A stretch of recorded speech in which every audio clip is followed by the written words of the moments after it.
ప్రతి సంవత్సరంలో మన హిందువులకు సంబంధించిన పండుగలు కానీ ఇతర మతస్థుల సంబంధించిన పండుగలు కానీ చాలా వస్తుంటాయి.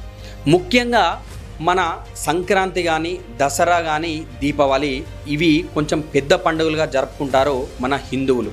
మరి ఈ హిందువుల యొక్క పండుగలు జరిగినప్పుడు హైదరాబాదులో ఉంటున్న ప్రైవేట్ హాస్టల్స్ అంటే ఇక్కడ జాబ్ల కోసం వస్తున్న ఇటు తెలంగాణ మారుమూల పక్కన ఉన్న జిల్లాల నుంచి గ్రామాల నుంచి వస్తున్న వాళ్ళు, ఇటు ఆంధ్రప్రదేశ్ నుంచి హైదరాబాద్లో జాబులు చేసుకుంటూ ఇక్కడ హైదరాబాద్లో ఉంటున్న వాళ్ళు ఈ హాస్టల్ వాళ్ళు ఏం చేస్తున్నారంటే దసరాకి ఒక 3 రోజులు, దీపావళికి ఒక 2 రోజులు, సంక్రాంతికి ఏకంగా 5 నుంచి 10 రోజులు, అంటే ఈ 5 నుంచి 10 రోజులు అక్కడ 3 రోజులు 2 రోజులు మొత్తం ఒక 20 రోజులు వీళ్ళకి ఫుడ్ అనేది ప్రొవైడ్ చేయడం లేదు.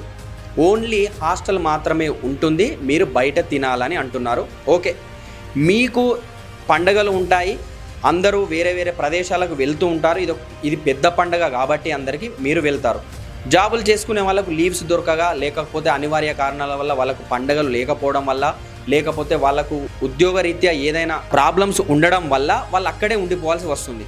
మరి వీళ్లకు ఫీజు వచ్చేసి 1వ తారీఖు రోజే 30 రోజులకు కలిసి మీరు తీసుకుంటున్నప్పుడు ఈ 5 రోజులకు సంబంధించిన తిండికి సంబంధించిన డబ్బులు ఎందుకు చెల్లించడం లేదు అనేది నా మొదటి ప్రశ్న.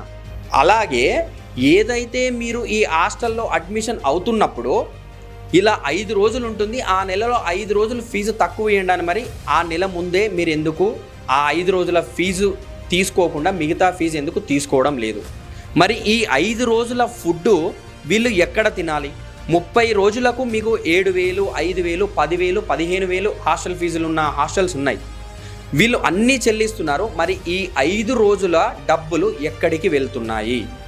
మరి ఈ డబ్బులు అడిగితే కొందరు రెస్పాండ్ అయ్యే విధానం ఎట్లుంది అంటే, మాకు పండగలు లేవా, మేము వెళ్ళడం లేదా, మేము వెళ్ళాలి, మీరు ఉంటే ఉండండి, మీకు ఇలా ఫుడ్ అయితే ఉండదు, ఓన్లీ హాస్టల్ ఉంటుంది, వాటర్ వస్తాయి, బెడ్ ఉంటుంది అని చెప్పేసి మాట్లాడుతున్నారు. ఇంకా కొన్ని హాస్టల్స్ వాళ్ళు మాత్రమైతే ఆ బెడ్ కూడా ఉండట్లేదు. మరి ఈ 5 రోజుల డబ్బులు అంటే ఒక హాస్టల్కి 5,000 అనుకోండి, 5,000 అంటే పర్ డే వచ్చేసి ఎంత కాదనుకున్నా ఒక 300 నుంచి 400 రూపాయలు పడుతుంది. అంటే కొన్ని వేల హాస్టల్స్ ఉన్నాయి, అంటే కొన్ని లక్షల రూపాయలు. మరి ఈ కొన్ని లక్షల రూపాయలు ఎక్కడికి పోతున్నాయి? ఎవరు తింటున్నారు? ఒక హాస్టల్ యూనియన్, నేను దయచేసి ఇది మాట్లాడుతున్నది ఏంటిదంటే అందరికీ మంచి జరగాలనే మాట్లాడుతున్నా, ఇది దయచేసి ఎవరు తప్పుగా తీసుకోవద్దు. ఈ హాస్టల్ యూనియన్ అనేది ఉంటుంది, ఆ హాస్టల్ యూనియన్ వాళ్ళు హాస్టల్ బయట ఒక మెనూ లాంటిది, ఒక టర్మ్స్ అండ్ కండిషన్స్ అని పెడతారు. మరి అదే కాలంలో సంక్రాంతికి ఇన్ని రోజుల హాలిడేస్ ఇస్తాము, ఈ ఫీజు మాత్రం మీరు చెల్లించవద్దు అనే కాలంని చేర్చడానికి మీకేమైనా అడ్డు వస్తుందా అని నా నుంచి క్వశ్చన్. ఎందుకు మరి ఈ డబ్బులు ఎవరికి వెళ్తున్నాయి? మరి ఈ డబ్బుల వెనకాల ఈ హాలిడేస్ పెట్టి మీరు డబ్బులు లాక్కోవడంలో ఏదైనా కుట్ర దాగి ఉందా? ఖచ్చితంగా ఇది ప్రతి ఒక్కరూ ఇది క్వశ్చన్ చేయాల్సిన అవసరం ఉంది. ఇది ఒక పెద్ద దందాగా మారుతుంది. 5 రోజుల డబ్బులు అంటే పిల్లలు ఇప్పుడు వాళ్ళు సంక్రాంతికి బయట ఆ 5 రోజులు 50 రూపాయలకు దొరకాల్సిన ఫుడ్ బయట కూడా 100 రూపాయలకు దొరుకుతుంది. ఇక్కడ మీకు రోజువారీ చెల్లించి, నెల రోజుల డబ్బులు చెల్లించి, నార్మల్ డేస్లో తినాల్సిన 50 రూపాయలు చెల్లించి తినాల్సిన ఫుడ్ ఆ రోజు 100కు పైగా చెల్లించి, అక్కడ అధిక డబ్బులు చెల్లించి ఇక్కడ మీకు డబ్బులు చెల్లిస్తే ఎక్కడికి అసలు ఏం జరుగుతుంది మీ హాస్టళ్లలో? ఆ 5 రోజులు మీరు మీ పర్సనల్ పనులు, మీ పండగలకు మీరు వెళ్ళండి, కానీ మీకు డబ్బులు కడుతున్నప్పుడు వాళ్ళకు కావలసిన సదుపాయాలు కూడా కలిగించి మీరు వెళ్ళాలి.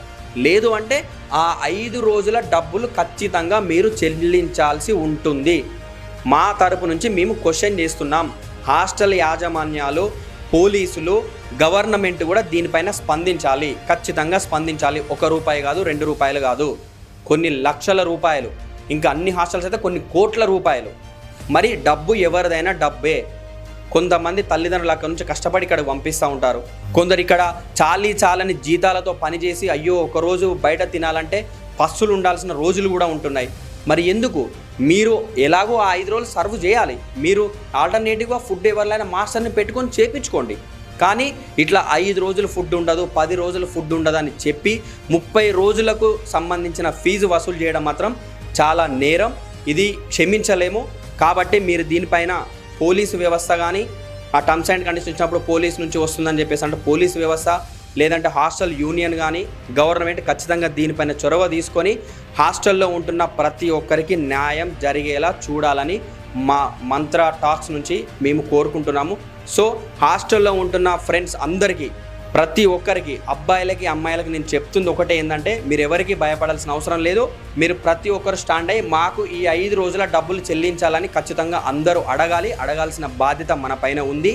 ఖచ్చితంగా అడగకపోవడం వల్లనే వీళ్ళు ప్రతిసారి ఇలా చేస్తున్నారు. అడగాల్సిన బాధ్యత మన పైన ఉంది. మనం అడగాలి, క్వశ్చన్ చేయాలి.